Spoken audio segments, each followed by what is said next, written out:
Nick Kyrgios has been at the top of his game this season, and the Aussie star is showing no signs of slowing down. Usually, he's famous for his controversial behavior on the court, but this time it's his decision to play for a particular event that has thrown him into the limelight again. The athlete is now playing in a Saudi league, and the money he is making is pretty big. Let's talk all about it, starting with the Aussies' potential prize money. Now, it seems Kyrgios has revealed how much the players are being paid for agreeing to play the demonstration event, as he responded to a troll on Instagram by boasting about his six-figure payout. It all started when a user on Instagram questioned why the seven-time champion wasn't on Australia's Davis Cup team. Kyrgios retorted, about to go to Saudi for six figures, following the recent disclosure of the $1 million in prize money up for grabs at the Diriyah Tennis Cup. This news comes as no surprise. The second-place finisher will get £413,000, while the quarter-finalists will each receive £207,000. If a player loses their first match, they will be paired with another player for a consolation doubles draw, with the winners receiving £207,000, the runners-up receiving £103,000, and the semi-finalists receiving £62,000. But several of the players have been criticized for accepting the cash and playing in Saudi Arabia. We were never to be telling people like Cameron Norrie where they should or shouldn't play tennis. Felix, the head of priority campaigns at Amnesty International UK, said after Norrie was announced as part of the field. By appearing in Diriyah, Cameron should realize he's effectively being hired in to take part in the latest jamboree of Saudi sports washing. Next, the deets on his participation. Nick Kyrgios, who is in Saudi Arabia to compete in the Diriyah Tennis Cup, has turned to Instagram to boast about the six-figure sum he stands to earn there. It follows criticism leveled at players like Cameron Norrie for participating in an exhibition game in the nation, despite widespread concerns about the country's human rights record. After winning the Australian Open Men's Doubles Championship and the Atlanta Open with Thanasi Kokkinakis this year, Kyrgios' season came to a close at the recent ATP Finals, where they competed in the doubles. The world's number 22 has signed up for a few demonstration events, so fans may watch him play during the off-season, including the contentious Diriyah Tennis Cup in Saudi Arabia. After hosting the Formula One event and the LIV Golf Tour, the Cup is being perceived as the kingdom's latest effort at sports washing, and certain players like British number one Cameron Norrie have received criticism for their participation in the exhibition tournament. Norrie and Kyrgios aren't the only elite players who have committed to competing in Saudi Arabia. Stefanos Tsitsipas, Daniil Medvedev, Andrei Rublev, Taylor Fritz, Alexander Zverev, Dominic Thiem, and Stan Wawrinka are all among those set to take the court there. Not to mention, Lleyton Hewitt tried his best to convince him otherwise. Although Lleyton Hewitt claims to have made every effort to convince Nick Kyrgios to participate in the Davis Cup Finals for Australia, the Wimbledon runner-up ultimately decided to take a six-figure payday in Saudi Arabia instead. In early 2019, Kyrgios was cut from Australia's team for failing cultural norms. Later that year, team captain Hewitt brought him back into the fold. After the US Open in September, he declined to play because he wanted to go home, and he wasn't on the team that made it to the final in Malaga last week when they were defeated by Canada. Having Kyrgios on the squad would have been a huge asset, since there was only one other player rated in the top 80 in the world in singles play. If he had continued his singles career, Australian tennis would have had a higher-ranked player than de Minaur, who is now rated number 24 in the world. When asked about Kyrgios' absence, Hewitt stated, "Honestly, I have no idea. You should probably check with him. I have exhausted all possibilities. I try and come here with the best possible team we can field." The Australian team did very well without Kyrgios, advancing to the final for the first time in 19 years. It was difficult not to wonder whether things might have turned out differently had they not lost both singles sets in the championship match versus Canada. Since his loss in the US Open quarterfinals, Kyrgios has only competed in a singles tournament once, the Japan Open. In addition to singles play, he and Kokkinakis competed in doubles at the Nitto ATP Finals. Following up, here are some more deets on the Saudi event. Former world number one Daniil Medvedev and current world number 4 Stefanos Tsitsipas will also be participating in the three-day exhibition tournament. Kyrgios has said that he plans to play in Saudi Arabia for the large appearance fee in order to get a head start on some of his competitors. Kyrgios has also committed to the World Tennis League, which will be held in Dubai beginning on December 19th. We know he's excited because he's been talking about it. The athlete went on Instagram to talk about how Saudi Arabia and Dubai are all that he has left, and he he can't wait to have them under his belt. Let's talk about 19-year Davis Cup wait drags on as gutted Aussies crushed in final. In devastating circumstances in Malaga, Canada dashed Australia's hopes of winning the Davis Cup for the 29th time and first time in 19 years. Canada defeated Australia 2-0 on Sunday to win the Davis Cup for the first time in the country's 122-year history. Denis Shapovalov defeated Thanasi Kokkinakis in the opening rubber. Then Felix Auger-Aliassime beat Alex de Minaur 6-3, 6-4, and Canada became the first country to win the Men's World Cup in tennis. Australia's brave, unexpected journey to the final in Malaga came to an end when the blistering talent of two top 20 stars proved too much for Leighton Hewitt's fighters, extending the country's tortuous quest for a 29th championship by 19 years. The result was devastating for the Australian skipper. "I'm gutted for the boys. They put in the commitment and the work and done absolutely everything right all year," said Hewitt. "They left it all out there once again. We came up slightly short, but I couldn't be prouder, and all of Australia should be proud." Moving on, here's how it went. With Canada's lopsided win, the decisive doubles match between Jordan Thompson and Max Purcell of Australia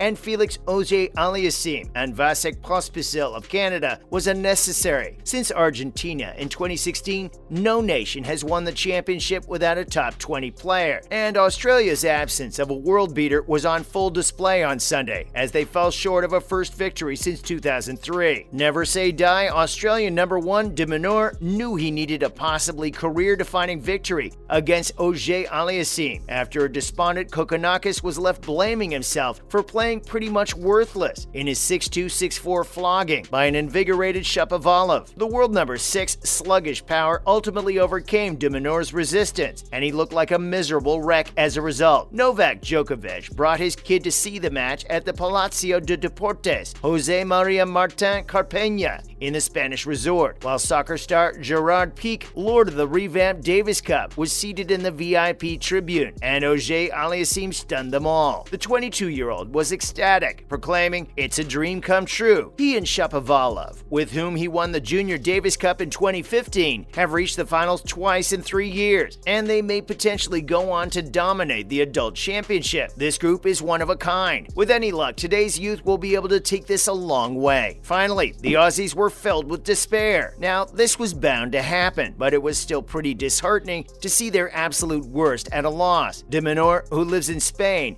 and whose family was there to support him, talked about how tough it was to have plenty of Australian Davis Cup players watching their progress closely. But at the end of the day, all of them are sharing the roller coaster ride, and this is more evidence of the close-knit nature of the Australian Davis Cup squad. Shapovalov, who had a mediocre week in Malaga and suffered a back ailment in his semi-final defeat on Saturday, picked a great opportunity to show off his entire knife repertoire against the overmatched Kokkinakis. It may be argued that Thompson, who had won his quarterfinal singles rubber, should have been picked instead of Kokkinakis, who had lost his semifinal rubber against Borna Coric of Croatia. Neither of them, however, would have been able to handle Shapovalov under these circumstances. In Malaga, Kokkinakis struggled against the world's number 18 after not playing a tour singles match for 8 weeks. In 89 minutes, Shapovalov taught the Australian a valuable lesson by spraying 23 wins with rapier-like strokes from both sides. All in all, it was a tough time for the Aussies, but we can only hope that they come out of this in a better frame of mind. That's a wrap for this video. So what did you think of all the money Aussie is getting to play? Let us know in the comments below. Make sure to give this video a thumbs up and subscribe to our channel for more videos like this. See you at the next one.